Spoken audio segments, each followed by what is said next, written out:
Welcome back to 40 I Amped. I'm here with Ra, aka the Star Moxie, director, musician, videographer, photographer extraordinaire. Um, I got one question for you. Okay. What are the main tenets of the Star Moxie work? I'll try to sum it up into a couple words. So I guess I'll just describe the name. So the Star Moxie. So Moxie means you have a lot of nerve or determination.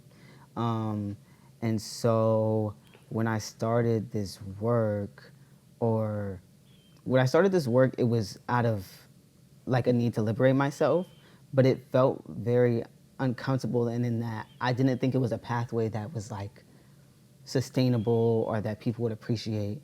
And so I knew I had a lot of nerve doing it. I knew that my family wouldn't appreciate it for the beginning processes of it.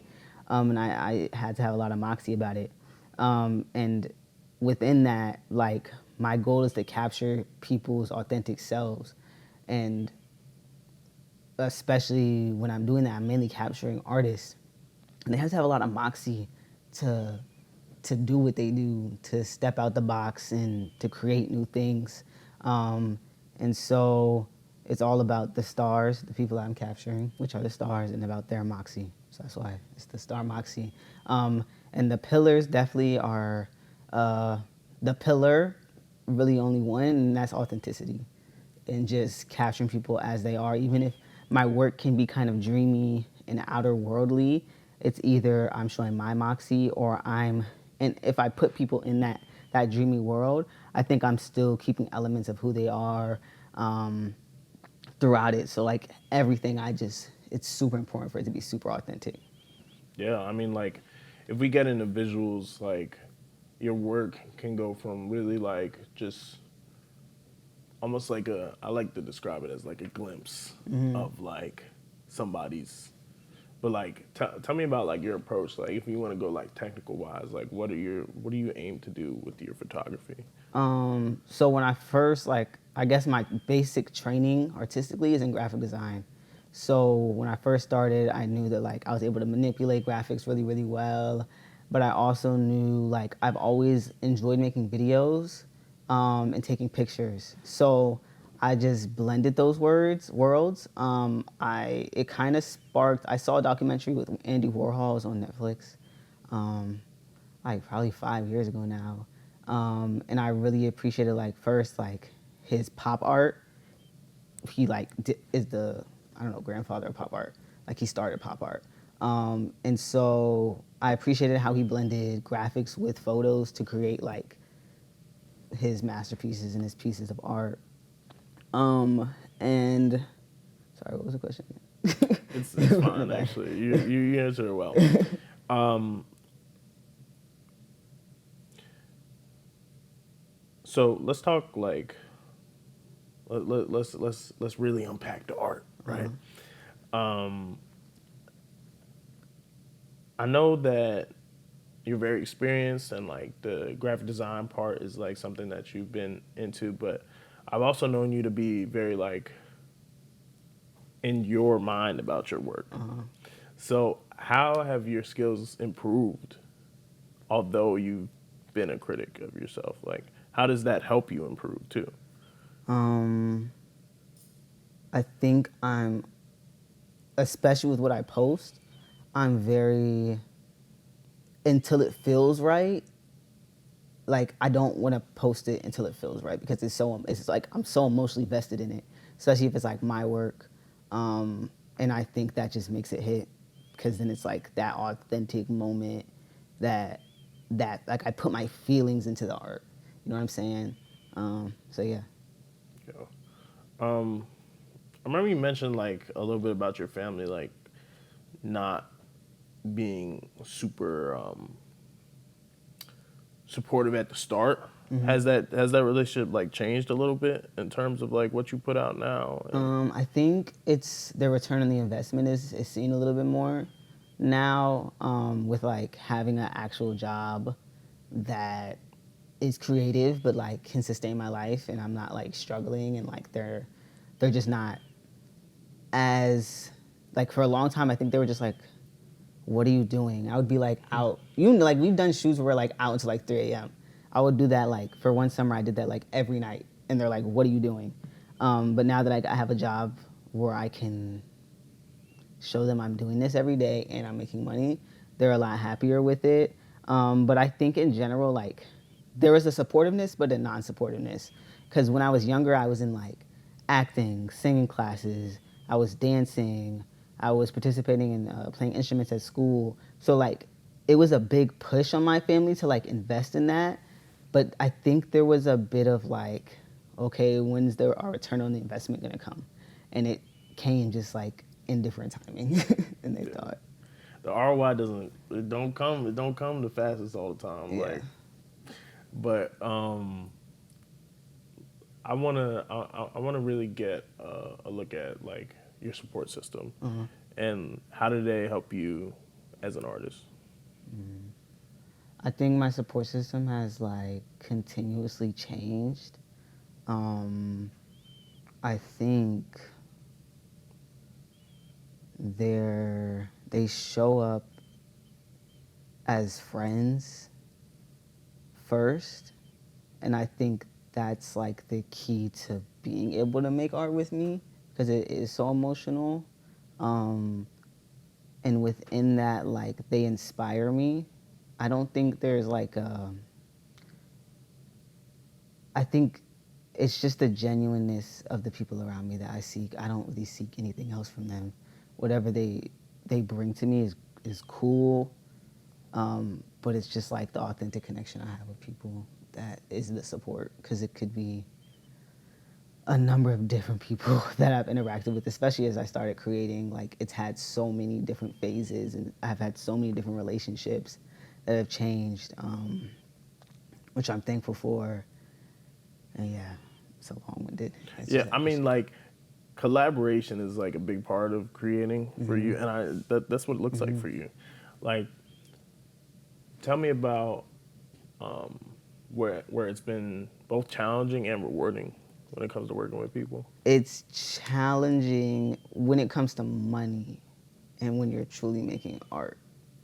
If you're collaborating, say you have a business partner, it can be kind of hard to maintain that like authentic friendship, like the reason why you started being business partners together, because then it's becoming a money thing.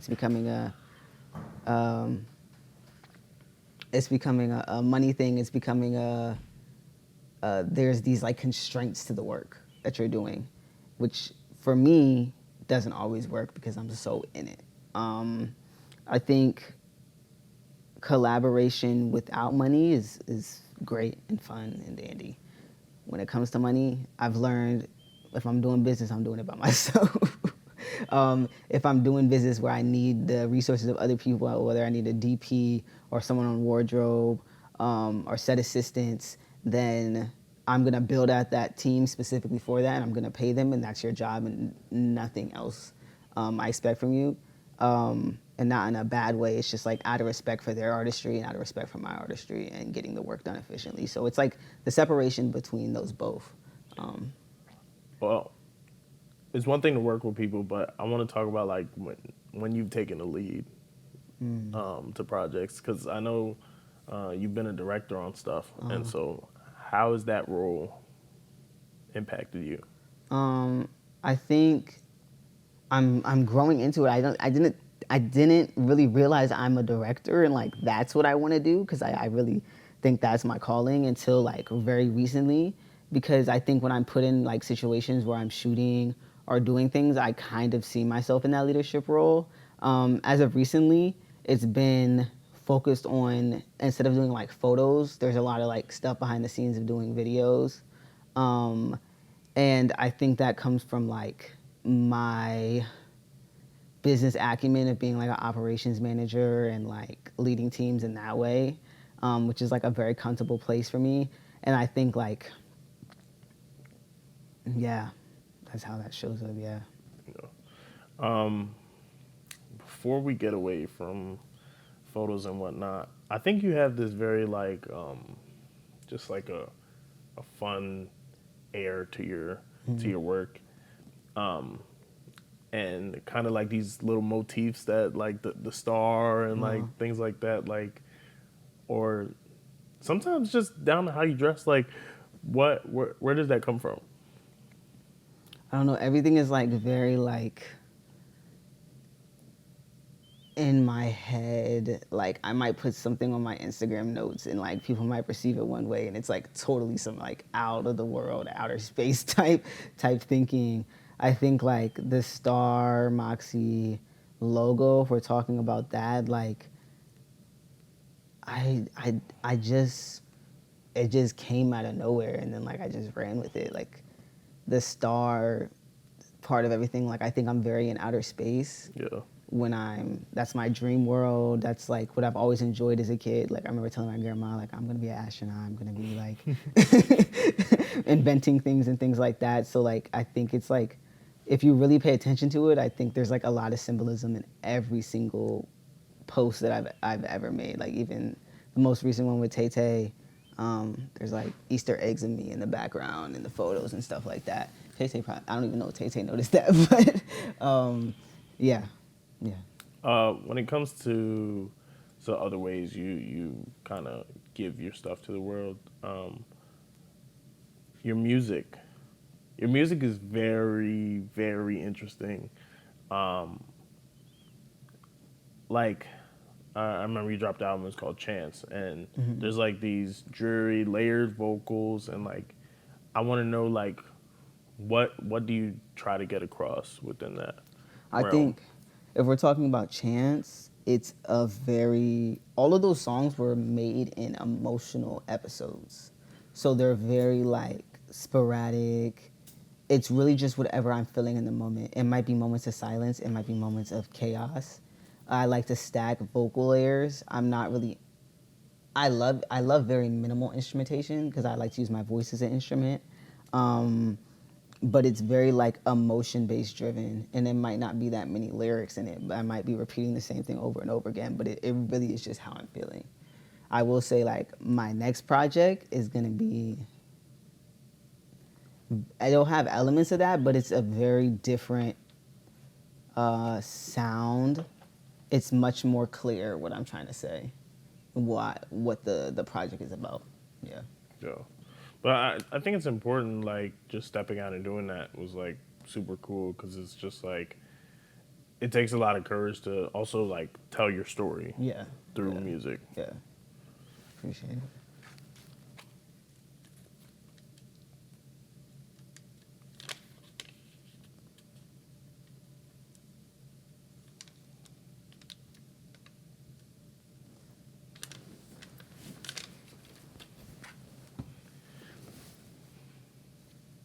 So, like, what are some kind of challenges, obstacles, obstructions to making things that you deal with? How do you overcome those? I think I'm very empathetic, and with being an artist, I think we're all very emotional, and my emotions can get away of me like being consistent, um, and and you know addressing that looks like not only being an artist but separating myself from being an artist. So like being a human that just does regulars, because like I can be obsessive about making stuff, but like on the other side of that, like sometimes I just need to like sit down and watch a movie and like not think about it. Like my job is making art and creating. I come home in my personal life, my room is all about creating. I make music, like it's constant, but like having that separation kind of grounds me, but it's a challenge of balancing that because I beat myself up if I'm not making art, and then when I'm not making art, I beat myself up because I feel like I need to make art. Like it's just this balancing act between being like a normal human and being an artist. Yeah. You know, it's something where you have to, like, consider, like, do you want a healthy relationship with Yeah. it? When are some times that you have the most fun, that you feel the most invigorated when creating? When I'm alone, like after I do the collaboration, and oftentimes because of the graphic element or the editing element that I usually take lead on, like when I'm alone and actually doing it, I think it's like it's super fun, like to like I think that's where I put my Easter eggs and like all the little details that like I didn't tell people about when we were shooting. Not to be secretive, but it's like I think the story unfolds as I'm making the art with me, and it's not always like, and I enjoy that because yeah, like as a director, you go into it and you have like a set plan with the pitch deck and all of that, but what's like cool is being like, oh, I see this in the shot, like maybe I can emphasize this in a different way or outline it or things like that. And then I think when I'm shooting, it's really fun like right before, if I'm given the space to like settle into the atmosphere, the room, to connect with the, like if I'm working with a client, to connect with the client, just like putting on some good music. Like I feel like I'm also very happy when I'm physically shooting. Yeah. Yeah. Um, what inspires you? Whether it's like genre or like what do you, or in maybe like an era that you see that's like, oh my god, like I want to call back to that in everything that I do. Like, do you have anything like that? I think like lived experience of my childhood. I think about my parents' childhood a lot. Um, my parents, not childhood, their age frame of like where I'm at, I reflect on a lot because I've experienced them raising me from this age. So subtly, like I think that has a lot of influence over me. I think it's like directly the people I interact with in my family who have a lot of influence around me.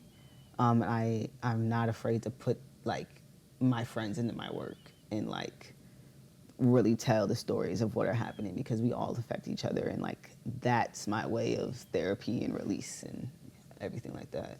Yeah, it's important. Um,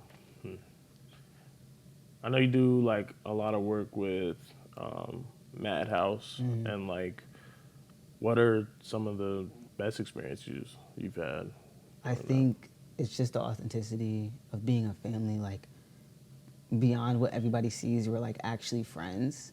Um, and I think we all inspire each other to like push each other. I think we have a similar story of being like not feeling like we fit in, feeling like where do we go next? We're all around the same age, with our careers. Um, I think it's just I've never, until I just entered the DMV creative community and the Madhouse, I never saw young black people be creative. Like we grew up in Howard County, you know what I'm saying? And yes, there is, I mean, when you're in high school, everybody has their pockets, but like, I didn't think I was able to express myself in the way that I actually wanted to express myself until I saw other people like me with my skin color doing the things that I do. So that liberated me. Yeah, I think not even to put myself in there, but that was one of the main things that like got me into this space is just seeing that this is you're invited. You know what Yeah, I mean? Like yeah. this is a place for you. Um, what is something you would say to somebody who's very inspired by what you do and who you are? Um,